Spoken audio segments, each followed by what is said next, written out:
सागर शहर से लगे बड़कुआं गांव का मामला लगातार तूल पकड़ता जा रहा है। एक दिन पहले जहां अहिरवार समाज के लोगों ने रैली निकालने को लेकर मारपीट करने के आरोप लगाए थे और फिर उसके बाद पुजारी सहित आधा दर्जन लोगों पर बहेरिया थाना में मामला दर्ज किया गया।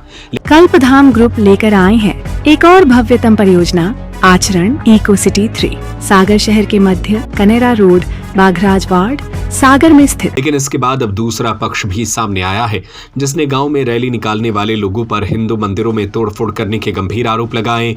बुधवार को गांव के सैकड़ों लोग पुलिस अधीक्षक कार्यालय पहुंचे जहां उन्होंने पुलिस के वरिष्ठ अधिकारियों से मिलकर झूठा मामला दर्ज करने की शिकायत की। साथ ही यह भी कहा कि अगर इस मामले में निष्पक्ष जांच कार्रवाई नहीं की गई तो पुजारी लोग मंदिर में ताला डालकर मंदिर की चाबी प्रशासन के हवाले कर देंगे।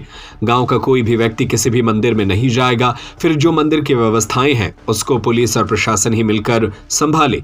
हिंदू नेता कौशल यादव ने कहा, संत रविदास जयंती केवल एक समाज नहीं मनाता है, न ही वह किसी एक समाज के हैं, उनको सभी लोग मानते हैं।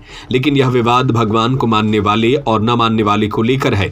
जो भगवान को नहीं मान रहे हैं उसे हमें कोई दिक्कत नहीं है, लेकिन अगर हम इस तरह से हिंदू मंदिरों में तोड़फोड़ करेंगे तो फिर इसका अंजाम भी बुरा होगा। बता दें कि 1 फरवरी बड़कुआं गांव में संत रविदास जयंती पर भव्य रैली निकाली गई। इसको लेकर 3 फरवरी को अहिरवार समाज के लोग कलेक्ट्रेट पहुंचे थे, जिनका आरोप था कि 2 फरवरी को जो लोग रैली में शामिल हुए थे उन्हें गांव के कुछ लोगों ने घर बुलाकर मारपीट कर दी और पुलिस मामला दर्ज नहीं कर रही। इनके शिकायत के बाद बड़कुआं गांव के लोगों पर मामला दर्ज किया गया, जिसको लेकर अब पूरे गांव में आक्रोश है। इधर कलेक्ट्रेट में घुसने का प्रयास करने को लेकर जो धक्का मुक्की हुई थी उसमें भी पुलिस ने 27 लोगों पर मामला दर्ज किया है। हम लोग के यहाँ हर बार रविदास जयंती निकलती है और हम लोग बराबर उसमें सहयोग करते हैं, ना किसी प्रकार का जातिगत मतलब हम लोग भेदभाव करते हैं। कारण ये है कि जिस रूट से इस बार रैली आई है उस रूट से कभी भी हमारे यहाँ रैली नहीं आई है, उससे भी हम लोग को कोई दिक्कत नहीं थी। सब लोग अपने अपने खेत में थे। जब हमारा भाई छोटा मतलब हम लोग पूजा करते हैं, शाम को पूजन करने के लिए आए तो 7:30 बजे मंदिर की स्थिति बहुत खतरनाक थी। तो गाँव के व्यक्तियों को बताया, उन्होंने सुबह कही चलो आप रुक जाओ, सुबह इसको देखते हैं। तो सुबह जब देखा गया तो और चीज आई कि ऊपर चढ़ के झंडा फहराया है, झंडा ही फहराया, जूते पहन के बाकायदा नशे में थे। और उनके व्यक्तियों ने भी उस पंचायत में जो बात बताई कि हमारे बहुत से साथी शराब पिए थे, लेकिन इसकी भी प्रशासन ने हम लोग का पक्ष दबाया।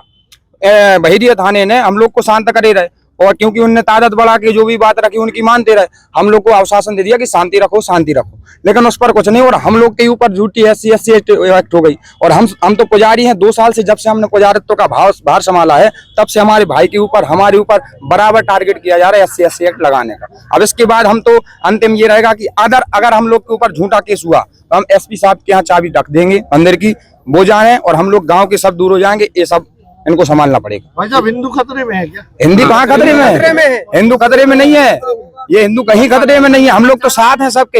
हम निर्देश व्यक्तियों पे SC एक्ट होती है। बड़कुआ में जो भीम आर्मी ने उत्पाद मचाया है, मैं तो हिंदू संगठन चला रहा हूँ और मेरे हिंदू संगठन से 90% जो लड़के हैं वो अहिरवार समाज और वाल्मीकि समाज के हैं, जो मेरे साथ खड़े होकर जय श्री राम का नारा लगाते हैं। वो इन सब चीजें बहकावे में भी किसी के नहीं आते हैं। ये लड़ाई भगवान को मानने वाले और भगवान को ना मानने वालों के बीच की है। अगर वो भगवान को नहीं मानते हैं हमें कोई इससे दिक्कत नहीं है, लेकिन अगर वो इस तरीके की बाबा साहब भीमराव अंबेडकर जी को नाम लेकर और हिंदू देवी देवताओं की अगर वो मूर्ति तोड़ेंगे तो मैं कौशल यादव ऐसे व्यक्तियों की आंखें निकाल लूंगा। मैं अभी बोल रहा हूँ सबके सामने। 2009 से लगातार और हमारे पूर्व में हमारे चाचा रहे परिवार से जो 2004 से नेतृत्व कर रहा है, उन्होंने 10 साल नेतृत्व किया है पंचायत में। वो सरपंच रहे, उसके बाद में आज हमें ही 15 साल हो चुके पंचायत में। ऐसी अगर स्थिति बनती और ऐसे हम दुराचारी होते तो हमारे ऊपर क्या जनता विश्वास करती? भाई साहब, तो ये सियासत किस चीज की है? क्या ये धर्म को लेकर है कि पुरानी रंजिश? नहीं, ये धर्म को लेके वो कर रहे हैं। इनने जो आर्मी जो भीम आर्मी वाले जो 50 आज रविदास जयंती है, रविदास जयंती हम लोग भी मनाते हैं। रविदास जी कोई किसी एक जाति वक्त के आदमी नहीं है, ये पूरे समाज के आदमी, हर वर्ग के आदमी उनको जानते हैं। जिनने तो ईश्वर को प्राप्त किया है, ये तो सारा ईश्वर है। अब इनको अपन नहीं मानेंगे तो कौन मानेगा? अब वो अपनी जातिगत मामले से अपने आप को मान रहे हैं तो जो उनका गलत है। आज भीमराव अंबेडकर जी जो हैं वे कोई किसके हैं? वे पूरे हिंदुस्तान के हैं, पूरे संसार के हैं। उनको हम भी मानते हैं, उन्हें संविधान का रचा है। कल्पधाम ग्रुप लेकर आए हैं एक और भव्यतम परियोजना आचरण इको सिटी 3 सागर शहर के मध्य कनेरा रोड बाघराज वार्ड सागर में स्थित, जहां है स्विमिंग पूल, पार्क, झूले, स्ट्रीट लाइट जैसी और भी महानगरीय सुविधाएं जो आपके अपने सपनों का घर बनाने की आकांक्षा को पूर्ण करता है। तो आज ही विजिट करें और अपने सपनों को साकार करें। हमें आचरण इको सिटी 3 में आपका इंतजार है, तो आज ही संपर्क करें 9201828846 या 7725002244 या 92445 56244।